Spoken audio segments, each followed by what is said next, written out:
සුපුරුදු පරිදි අදත් ඔයාලා හැමෝම ආයුබෝවන් කියලා පිළි අර ගන්නවා online education for BC YouTube channel එක තුල පළ කරන BC විෂය හා සම්බන්ධ කෙටි සටහන් පාඩම් මාලාවත් එක තමයි හැමෝම එකතු වෙන්නේ. මේ විදිහ අපි මුල ඉඳන්ම 2021 සහ 22 වසර වෙනුවෙන් පාඩම් මාලාව සාකච්ඡා කරගෙන ඇවිල්ලා තියෙනවා. ඒ අනුව අපි පළවෙනි පාඩම සම්පූර්ණයෙන්ම අවසන් කළා.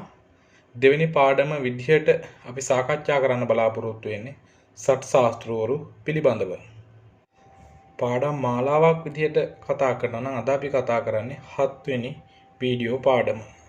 අපි කතා කරමු සට් ශාස්ත්‍රවරු පිළිබඳව.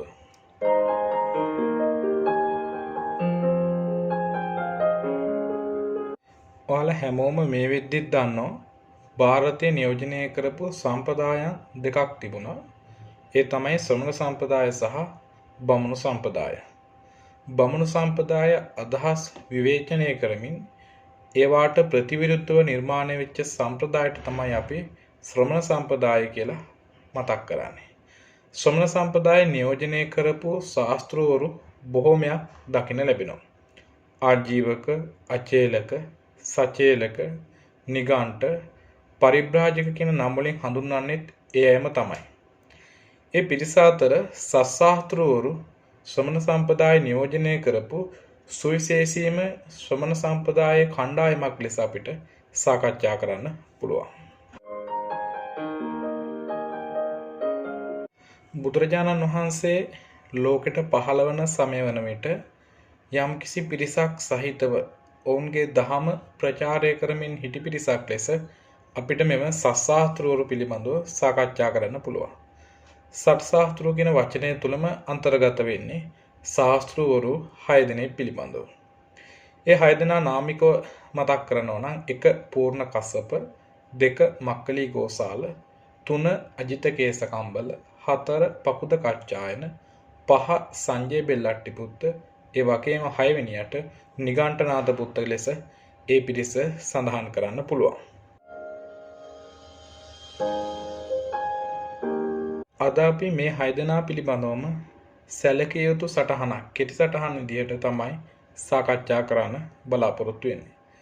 ඊට කලින් පොඩි සඳහනක් මතක් කරන්නම්. ඒ තමයි මේ channel එකට එකතු වෙන අලුතෙන් එකතු වෙන කෙනෙක් නම් ඔබට අවශ්‍ය කරන BC විෂය සංවර්ධනය කර ගැනීම සඳහා අවශ්‍ය කරන සියලු තොරතුරු මේ විදිහට අපි බොහෝමයක් ඇතුළත් කරලා අවසන්. ඒ වගේම කෙටි සටහන් හෝ ඒ වගේම පාඩම් සටහන් ඔබට ලබා ගන්න අවශ්‍ය නම් මෙම සමූහය තුලින් ඉල්ලීම් කරලා තමන්ගේ නිවසටම අවශ්‍ය කරන සියලු සටහන් ලබා ගැනීමේ පහසුකමත් මේ වෙද්දී අපි සකස් කරලා අවසන්. ඔබට අවශ්‍ය කරන සියලුම පාඩම් සටහන් ඒ වගේම කෙටි සටහන් තැපැල් මාර්ගයෙන් තමන්ගේ නිවසටම ලබා ගැනීමේ හැකියාව මේ වෙද්දිත් අපි සකසලා අවසන් කරලා තියෙනවා. ඒ වගේම මේ වෙද්දී අපි අධිපුනරීක්ෂණ පාඨමාලාව පටන් අරගෙන අවසන්. BC විෂය හදාරන යම්කිසි කෙනෙක් නම් 2021 හෝ 22 වසර වෙනුවෙන් සෑමදාම ඉරිදා රාත්‍රී 8:30 සිට 11 වෙනකන් අපි Zoom මාධ්‍ය ඔස්සේ සියලු පාඩම් සාකච්ඡා කිරීම සිදු කරනවා. කැමති කෙනෙකුට ඒ හා සම්බන්ධ වීමට හැකියාව තියෙන බවත් මේ වෙලාවේ මතක් කරනවා.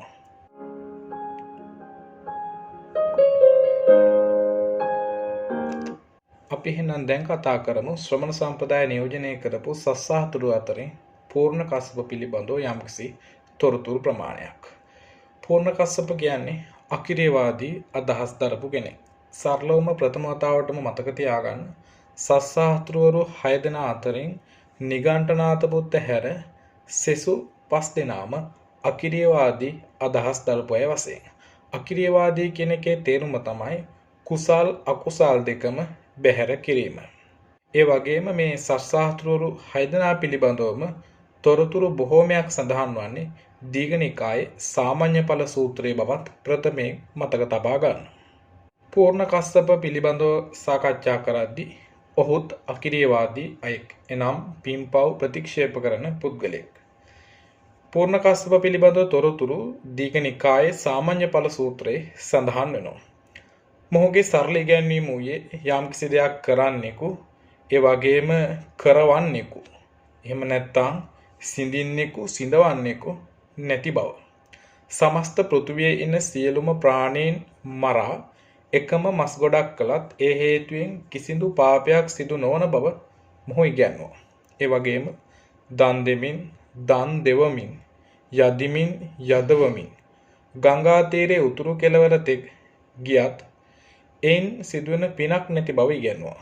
ඒ වගේම දානෙන්, ඉන්ද්‍රිය දමනයෙන්, සංවරයෙන්, සත්‍ය වචන භාවිතයෙන් සිදුවන පිනකුත් නැති බව පූර්ණ කස්සප ඉගැන්වීම් වශයෙන් ඉදිරිපත් කළා. මේ අනුව ඔබට පැහැදිලි ඇති මොහුගේ ඉගැන්වීම සමාජ පැවැත්මට බෙහෙවින්ම භයානක ඉගැන්වීමක් බව. කුසල් අකුසල් දෙකම ඍජුවම බැහැර කරපු අයෙක් ලෙස ඔබට මේ වෙද්දිත් පැහැදිලි ඇති. වැඩිදුර තොරතුරු මොහු ගැන කතා කරනවා නම් මිනිසා විසින් සචේතනිකව කරනු ලබන හොඳ නරක ක්‍රියාවේ වගකීම පුද්ගලයාට නොපැරවෙන බව, මිනිසාට අවශ්‍ය ඕනෑම දුරාචාර ක්‍රියාවක යෙදීමට මෙමගින් ඉඩ ලැබෙන බව මොහුගේ ඉගැන්වීම තුළින් ආදර්ශ වශයෙන් ලැබෙන්නේ. සමස්ත සමාජයේම සදාචාරමය වශයෙන් මහත් පරිහානියකට පත්වෙනවා මොහුගේ ඉගැන්වීම තුළ. බුදුදහම තුළ පුනර්භවය පිළිගන්නවා. ඒ නිසා කර්ම විපාක සිද්ධාන්තය අවධාරණය කරනවා. නමුත් පූර්ණ කස්සපගේ ඉගැන්වීම තුළ කර්ම විපාක සිද්ධාන්තයක් අවධාරණය කරන්නේ. සචේතනව සිදු කරන ලබන පින්, පව්, කුසල්, අකුසල් අදාළ පුද්ගලයාට ditta ධම්ම වේදනීය වශයෙන්, උපපජ්ජ වේදනීය වශයෙන්, අපරාපරිය වේදනීය වශයෙන් මෙලොවදීම හෝ මතු ආත්මවලදී විපාක වශයෙන් ලැබෙන බව බුදුදහම තුළ අවධාරණය කරලා තියෙනවා. නමුත් පූර්ණ කස්සපේ සියල්ල බැහැර කරලා තියෙනවා. ඒ වගේම තමාට හා අනුන්ට අනර්ථයේ පිණිස හේතු වන ප්‍රාණඝාත ආදී සියලු පාප අකුසල ලෙස හඳුන්වලා තියෙනවා. ඒ වයින් වැළකෙන ලෙසත් බුදුදහම තුළ උපදෙස් ලබා දීලා තියෙනවා. අනුන්ට හිතසුව පිණිස පවතින දාන ආදී සත්ක්‍රියා තුළ කුසලයේ තුළ යෙදෙන ලෙස බුදුදහම තුළ කරුණු අවධාරණය කරලා තියෙනවා. මේ සියලු කරුණු පූර්ණ කස්සප ඉගැන්වීම තුළ බැහැර වෙන බව අපි විභාගෙදී පිළිතුරක් වශයෙන් ලියනවා නම් නිතර තහවුරු කළ යුතුයි.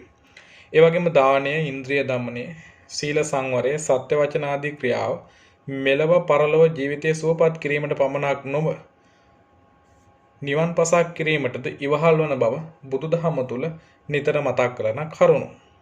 ඒ තුළ තමාගේ මෙන්ම පුද්ගල සමාජය තුළත් සදාචාරය අවධාරණය වන බව, සදාචාරය ආරක්ෂා වන බව බුදුදහම තුළ මතක් කරලා තිනවා. මේ අනුව පූර්ණ කස්සප අකිරියවාදී ශාස්ත්‍රවරයෙකු ලෙස බුදු සමය මගින් අපිට තහවුරු කරන්න පුළුවන් වගේම ඔහුගේ ඉගැන්වීම සමාජ පැවැත්මට අතිශය භයංකාර ඉගැන්වීමක් ලෙස සඳහන් කරන්න පුළුවන්. විභාගයට පූර්ණ කස්සප පිළිබඳව විස්තරාත්මක හැඳින්වීමක් ලියන්න යයි ඔබගෙන් විමසීමක් කළොත් ඔබට මේ පිළිතුර එකතු කරගන්න පුළුවන් තමන්ගේ පිළිතුරට.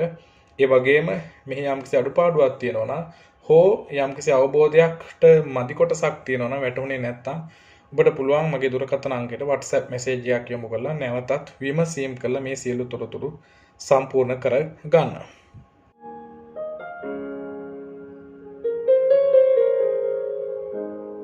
ඊට පස්සේ අපිට කතා කරන්න පුළුවන් සස්සාහතුරු අතර දෙවෙනි කෙනා විදිහට සලකන මක්කලි ගෝසාල ගැන. මක්කලි ගෝසාල ගැන ඇත්තටම මතක තියාගන්න හරි ලේසි. ඒකට හේතුව තමයි බුදුරජාණන් වහන්සේගේ ඍජුවම විවේචනයට ලක් වූ ශාස්ත්‍රවරයා ලෙස තමයි මක්කලි ගෝසාල අපි හඳුන්වන්නේ. මක්කලි ගෝසාල ගැන කතා කරද්දී මොහුගේ ඉගැන්වීම අකිරේවාදී වගේම අහේතු අප්‍රත්‍යවාදී, එහෙම නැත්නම් සත්‍යයේ කෙලසීමට විනාශ වීමට හේතුප්‍රත්‍යක් නැති බව ඉගැන්වූ ශාස්ත්‍රවරයෙක් ලෙස අපිට සඳහන් කරන්න පුළුවන්. ඒ වගේම නීතිවාදී ශාස්ත්‍රවරයෙක් කියලා සඳහන් කරන්න පුළුවන්. ඒකට හේතුව තමයි ස්වභාව නීතියකට අනුව සත්‍යයේ සසර ගමන සිදුවෙන බව මොහු ඉගැන්වූ නිසා. ඒ කියන්නේ සත්‍යයේ සසර ගමන සිදුවන්නේ යම්කිසි නියදියකට අනුව කියලා මක්කලි ගෝසාල ඉගැන්වුවා. ඒ වගේම අපිට තවත් කියන්න පුළුවන් මොහුගේ ඉගැන්වීම අදිච්ච සමුප්පන්නවාදී කියලා. මක්කලි ගෝසාලගේ ඉගැන්වීම තුළ උත්සාහය, සියලු ප්‍රාණීන් සතු වීරිය, අදිෂ්ඨානය, පුරුෂ බලය, පුරුෂ පරාක්‍රමය ආදී සියල්ලම ඔහු ප්‍රතික්ෂේප කරනවා. සත්වයන් සියලු ප්‍රාණීන් වීර රහිත බව, බල රහිත බව, ස්ව කැමැත්තට අනුව කටයුතු කළ නොහැකි පිරිසක් ලෙස මක්කලි ගෝසාල ඔහුගේ ඉගැන්වීම තුළ හැඳින්වුවා. මෙම ඉගැන්වීම නත්ති කම්ම, නත්ති කිරිය, නත්ති විරිය යන පදවලින් බුදුදහම තුලත් සඳහන් කරලා තියෙනවා. මෙම ඉගැන්වීම මගින් කර්ම විපාක බැහැර කරන නිසා මක්කලි ගෝසාලද අකිරියවාදී ශාස්ත්‍රවරයෙක් ලෙස සඳහන් කරන්න පුළුවන්. බුදුරජාණන් වහන්සේ සංයුත්ත නිකායේ මනාලි සූත්‍රයේදී අත්ති හේතු අත්තිපච්චෝ සත්තානං සංකිලේසාය සහේතු සප්පච්චය සත්තා සංකිලිස්සanti ආදී වශයෙන් සත්‍යයේ කෙලසීමට බලපාන කරුණු පැහැදිලි කරලා තියෙනවා. පටිච්ච සමුප්පාද සිද්ධාන්ත ඉදිරිපත් කරමින් ලෝකේ සියල්ල හේතු ප්‍රත්‍ය සහිත ඇතිවන අයුරු විද්‍යාත්මකව බුදුරජාණන් වහන්සේ තහවුරු කරලා තියෙනවා. බුදු සමයේ ස්වච්ඡන්දතාව අනුව හොඳ නරක මනවින් තෝරා බේරාගෙන නිදහසේ ක්‍රියා කිරීමට ඇති හැකියාව අවධාරණය කරමින් සියලු සචේතන ක්‍රියාවලට වගකීම කතෘ වෙතම පැවරෙන බව නිතර ඉගැන්වුවා. ඒ අතර අත්තකාර, පරකාර, පුරිසතාම, පුරිස බල, පුරිස විරිය, පුරිස පරාක්‍රම ආදී ශක්තියින් පුද්ගලයෙකු තුළ පැවතිය යුතු ධනාත්මක උත්තේජකයන්සේ දක්වන බුදු සමය සම්මා වායාම, ආරම්භ ධාතු, නික්කම ධාතු, පරක්කම ධාතු, අප්පමාද, අදිඨාන ආදී ආකල්ප මගින් පුද්ගල පෞරුෂය ගොඩනගා ගන්න අවශ්‍ය කරන තොරතුරු එකතු කරලා ඉදිරිපත් කරලා තියෙනවා.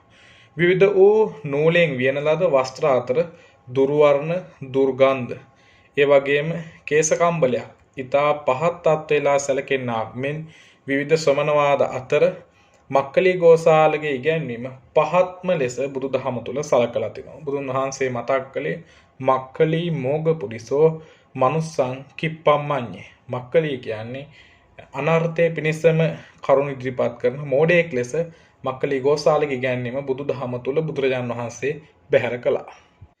බුදුන් වහන්සේ දැක්වේ ගංගා මුහේ ගිල්වා තබන කෙමිනක් බොහෝ මත්ස්‍යයන්ගේ විනාශයට හේතු පිණිස වන්නාසේම මක්කලිගේ ඉගැන්වීම සියලු මිනිසුන්ට අහිත පිණිස අවැඩ පිණිස හේතු වන බව. ඒ නිසා මොහුගේ ඉගැන්වීම බුදුදහම තුල සම්පූර්ණයෙන් බැහැර කළා.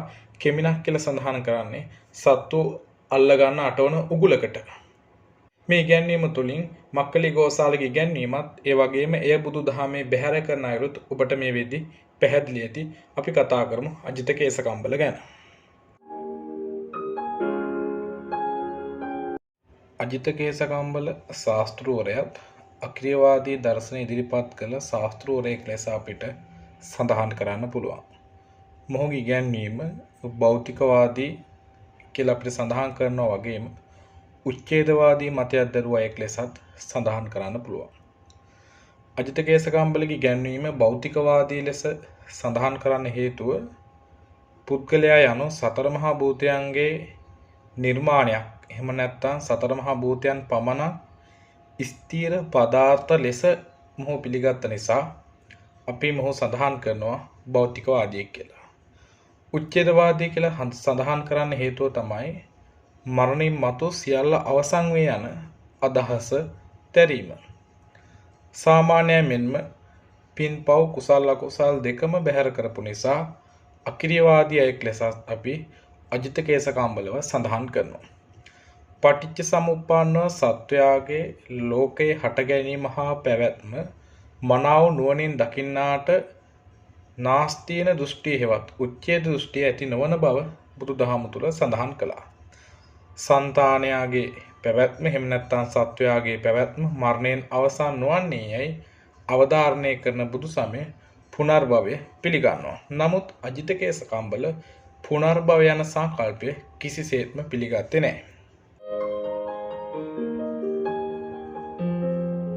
කර්ම විපාක සිද්ධාන්තය පිළිගන්නා බුදු සමයේ පුද්ගලයා විසින් සචේතනව කරනු ලබන කුසල කර්මයන්ගේ ඵල සංසාරගත ජීවිතය තුළදී විඳීමට සිදුවෙන බව පවසලා තියෙනවා. දසවස්තුව මිත්‍යා දෘෂ්ටියක් ලෙස බැහැර කරන බුදු සමය දසවස්තුක සම්මාදිට්ඨියක් මහා චත්තාරීස සූත්‍රය ආදී සූත්‍ර දේශනා තුළ විග්‍රහ කරලා තියෙනවා. දාන ආදී සත්ක්‍රියාවල ඵල විපාක ප්‍රතික්ෂේප කිරීම හා සත්වයාගේ සංසාරික පැවැත්ම බැහැර කිරීම යන අජිත කේසකම්බල ශාස්ත්‍රූරයාගේ ඉගැන්වීම සමාජ සදාචාරයේ පැවැත්වීමට ප්‍රබලම සාධකයක් ලෙස අපිට දක්වන්න පුළුවන්. ඒ නිසා අපි අජිත කේසකම්බල ශාස්ත්‍රූරයාගේ අදහස බුදු සමයට අනුකූල වෙමින් බැහැර කරනවා. මෙවැනිම සමාන ඉගැන්වීමක් ඉදිරිපත් කරන පකුද කච්චායන ශාස්ත්‍රූරයා ගැන අපි ඊළඟට කතා කරමු.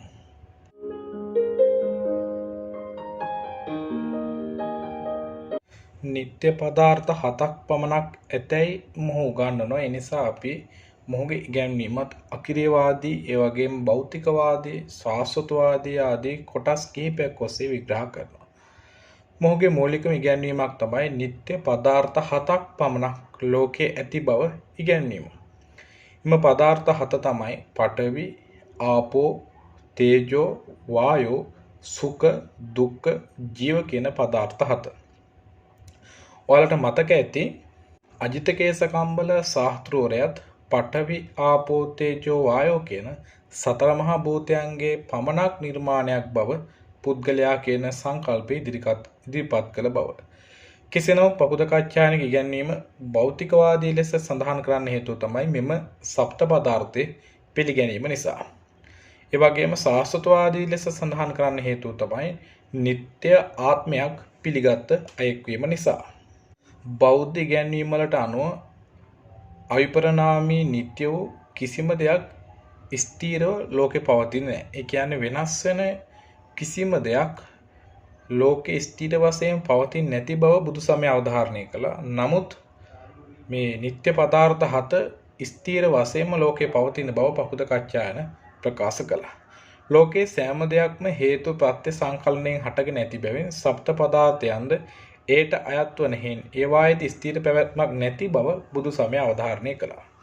තමා විසින් සිදු කරනු ලබන සෑම සචේතන ක්‍රියාවකම වගකීම තමා සතු වන බව පෙන්වා දෙන බුදුසමය වැරදි ක්‍රියාවලට පුද්ගලයා නොපෙළඹවමින් සමාජ සදාචාර සංවර්ධනය සඳහා යොමු කරවනවා.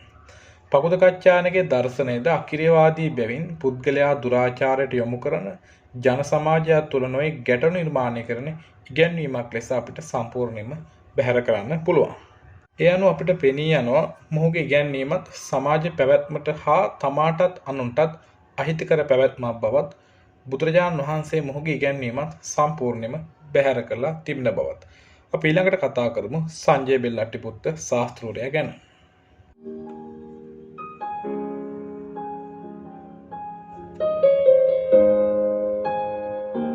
මොහුගේ ඉගැන්වීම අමරා වික්ඛේපවාදී ලෙස සඳහන් කරනවා. එසේ සඳහන් කරන්නේ දීඝනිකායේ බ්‍රහ්මජාල සූත්‍රයේ. ඊට අමතරව මොහු ගැන තොරතුරු දීඝනිකායේම සාමාන්‍ය ඵල සූත්‍රයේත් සඳහන් වෙනවා. ඒ වගේම මොහුගේ ඉගැන්වීමත් අකිරේවාදී ලෙස අපිට සඳහන් කරන්න පුළුවන්. මහ ජනතාව වික්ෂිප්ත භාවයට පත්වන බැවින් වික්ඛේපවාදී ලෙස සඳහන් කරනවා. අමරා වික්ඛේපවාදී සංසේවාදී ලෙසද හඳුන්වනවා. මෙයා මතක තියාගන්න ඇත්තටම හරි ලේසි. ඒකට හේතුව තමයි අහන ලද ඕනෑම ප්‍රශ්නයකින් මගහැර යාම.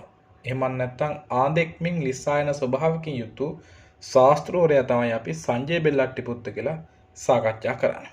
සත්වයාගේ මරණින් මතු පැවැත්ම, පරලොව, කුසල අකුසල කර්මයන්ගේ ඵල විපාක ආදී පිළිබඳ විමසන විට නිශ්චිත පිළිතුරක් නොදී පලා යාම සංජයගේ පිළිවෙත බවට පත් වුණා.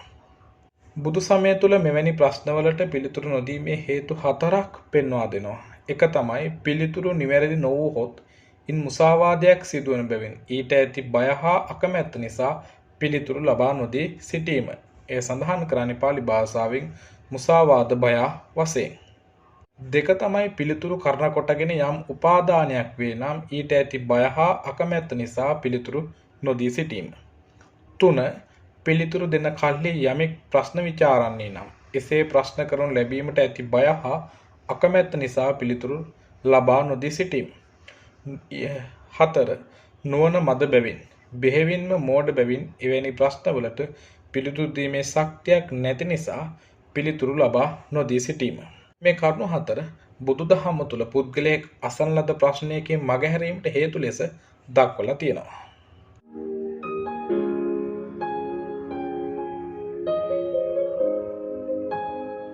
ප්‍රශ්නවලට නිසි පිළිතුරු නොදීම අඤ්ඤේවාදියෙකුගේ ලක්ෂණ ලෙස බුදුදහම තුළ දක්වනවා.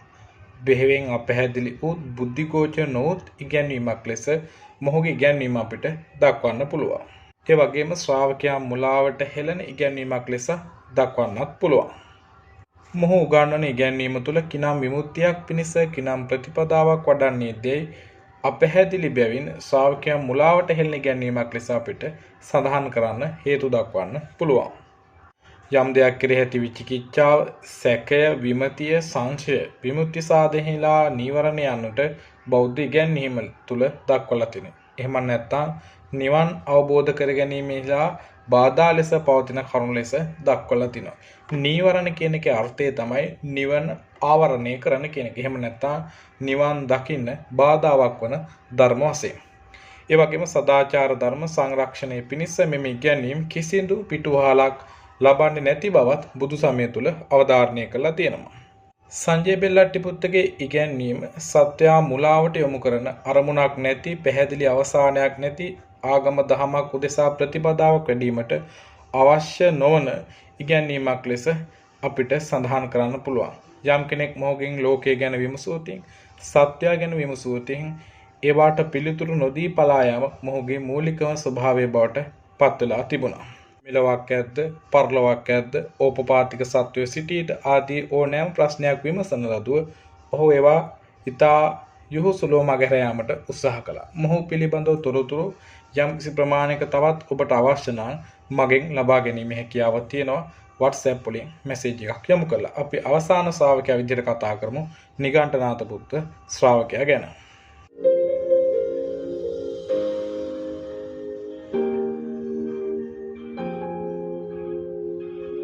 සස්සාහතුරු අතර මෙතෙක් අපි සාකච්ඡා කළ 5 දෙනාම අකිරේවාදී ශාස්ත්‍රවරු.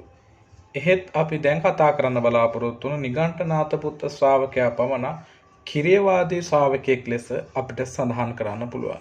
විශාල පිරිසක් එක්ක හිටි යම්කිසි අර්ථ සහිත ඉගැන්වීමක් ඉදිරිපත් කළ බුද්ධ කාලීන සමාජයේ නියෝජනය කරපු එකම ශාස්ත්‍රෝරයා ලෙස අපිට සඳහන් කළ හැකි නිගණ්ඨනාත පුත්ත ශ්‍රාවකයා පමණයි. අපි මොහු ජෛන මහා වීර ලෙසත් සඳහන් කරන ඒ වගේම පරම අවිහිංසාවාදී දහමක් ඉගැන්වූ නායකයෙක් ලෙසත් අපි මොහු පිළිබඳව ඉගෙනගෙන තියෙනවා, අපි හඳුන්වනවා. මොහුගේ මූලික ඉගැන්වීමක් තමයි චතුයාම සංවරය. සියලු ඇල්දියෙන් වැළකීම, සියලු සංවරයන්ගෙන් යුක්ත වීම, සියලු පව් වළකාලී මහා මෝක්ෂය ස්පර්ශ කිරීම චතුයාම සංවරයේ වශයෙන්, එහෙම නැත්නම් චතුයාම සංවර සීලයේ වශයෙන් අපිට සඳහන් කරන්න පුළුවන්. ඒ වගේම මොහුගේ තවත් ඉගැන්වීමක් තමයි පුබ්බේ කත හේතුවාදය. පුබ්බේ කත හේතුවාදය ලෙස සඳහන් කරන්නේ සියලු සැප දුක් පෙර කරන ලද කර්මයන්ට අනුව සිදුවන බව ඉගැන්වීමයි. මේට අමතරව කාය දණ්ඩ, වචී දණ්ඩ, මනෝ දණ්ඩ යනුවෙන් ත්‍රිවිධ දණ්ඩයක් මොහු උගන්වනවා. බුදුදහම තුල සඳහන් වන කාය කර්ම, වචී කර්ම, මනෝ කර්ම කියන කර්මත්‍රය හා මේ සමාන බවත් අපිට යම් තාක් දුරකට හිතන්න පුළුවන්. මෙම දණ්ඩත්‍රය අතරින් කාය දණ්ඩ යන වඩාත් ප්‍රබල බව නිගණ්ඨනාත පුත්ත ශාස්ත්‍රවරයාගේ ඉගැන්වීමක් බවට පත් වුණා. ඒ වගේම මොහු ආත්මවාදයේ පිළිගත්තයි, නිට්ටය වූ නව සංක්‍රමික ආත්මයක් තියෙන බව මොහු පිළිගත්තා. බුදු සමය අනිත්‍ය, දුක්ඛ, අනාත්ම සිද්ධාන්ත මගින් ආත්මීය නිට්ටය පදාර්ථවල පැවැත්ම බැහැර කරන බැවින් ජෛන නිත්‍යාත්මවාදය බිඳ වැටෙන බව අපි සඳහන් කළ යුතුයි.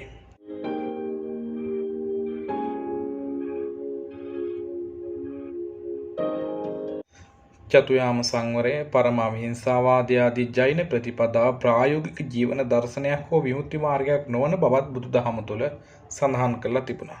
පරම අවිහිංසාවාදය anu ශරීරයට අත්තකිලමතානුයෝගී ක්‍රමය පුරුදු කිරීම. බුදුරජාණන් වහන්සේ නිර්වාණ අවබෝධ වීම සඳහා පාරමිතා පුරන සමය තුලත් බුද්ධත්වයේ ගවේෂණය කරන මොහොත තුලත් අත්තකිලමතානු ක්‍රමය අනුගමනය කළත් ඒන් ප්‍රතිඵලයක් නොලැබෙන බව අවබෝධ කරගත්තා. නමුත් නිගණ්ඨනාත පුත්ත ශාස්ත්‍රූරයා අත්තකිලමතානු යෝගී ක්‍රමය ඉතා දැඩි ලෙස පුරුදු පුහුණු කළ අයෙක් ලෙස සඳහන් වෙනවා. සියලු කායික, වාචසික, මානසික ක්‍රියා සඳහා චේතනාව ප්‍රමුඛ වේ යන්න ජෛන ඉගැන්වීමක් වන අතර ඒ තුලින් ජෛන කායදණ්ඩවාදය බිඳ වැටෙනවා. බුදු සමයේ කර්ම විපාක සිද්ධාන්තය පිළිගත්තද පුබ්බේ කත හේතුවාදය සපුරා ප්‍රතික්ෂේප කරනවා. පුබ්බේ කත හේතුවාදය කියන්නේ පෙර කරන ලද කර්ම අනුව මෙලව සියල්ල සිදුවේ යන ඉගැන්වීමයි. පටිච්ච සමුප්පාදයෙන් මගින් ජෛන ආත්මවාදයත් මධ්‍යම ප්‍රතිපදාව මගින් නිවනට හේතු නොවන අත්තකිලමතානුයෝගයත් බුදු සමය තුළ සම්පූර්ණයෙන්ම බැහැර කරනවා. අමතුර මොහු චින්තන නිදහසට ගරු කිරීම, කාන්තා නිදහස අගය කිරීම, උපත පදනම් කරගත් සමාජ වර්ගීකරණයන් බැහැර කිරීම ආදී යහපත් වූ ප්‍රතිපදාවන් තුළ නිරත වෙච්ච ශ්‍රාවකයෙක් ලෙස සඳහන් කරන්න පුළුවන්. එසේ නමුත් මොහු යහපත් වූ ධර්මතාවක් දීර්ඝ කාලයක් මුළුල්ලේ සමාජගත සත්‍යයට ප්‍රකාශ කළ බවත් දේශනා කළ බවත් සඳහන් වන අතර ජෛන මහාවීර එහෙම නැත්නම් නිගණ්ඨනාථ පුත්තගේ අභාවයෙන් පසු එම ශාසනය සම්පූර්ණයෙන්ම අතුරුදහන් වූ බව සඳහන් වන අතර එය ආදර්ශයටගෙන මහා කාශ්‍යප මහරහතන් වහන්සේ පළවෙනි ධර්ම සංගායනාව සඳහා පසුබිම සූදානම් කළ බවත් ශාසන ඉතිහාසගත තොරතුරු තුළ සඳහන් වෙනවා.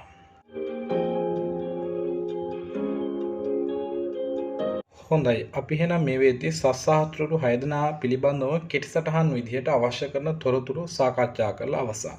මේ සාකච්ඡා කළ තොරතුරු පිළිබඳ යම්කිසි තොරතුරු මතිකමක් හෝ මීට වඩා වැඩි දුර තොරතුරු අවශ්‍ය නම් ඔබට ඇත්තටම ලබා ගැනීමට හැකියාව තිබෙන බව නැවතත් මතක් කරනවා. ඒ වගේම වීඩියෝ එක පහලින් ඔබගේ වටිනා කියන අදහස් කමෙන්ට් එකක් විදිහට පළ කරන්න. මේ වීඩියෝ එක ඔයාලගේ යාළුවන්ටත් බලන්න ෂෙයා කරන්න. අපේ channel එකත් එක්ක දිගටම එකතු වෙලා ඉන්න. BC හා සම්බන්ධ ඕනෑම තොරතුරක් විමසීමටත් අදහස් ලබා ගැනීමටත් මේ සමූහයෙන් ඔබට අවස්ථාව ලැබෙනවා. හැම දිනාටම තෙරුවන් සරණයි. මම සුදම්ම හාමුදුරුවෝ.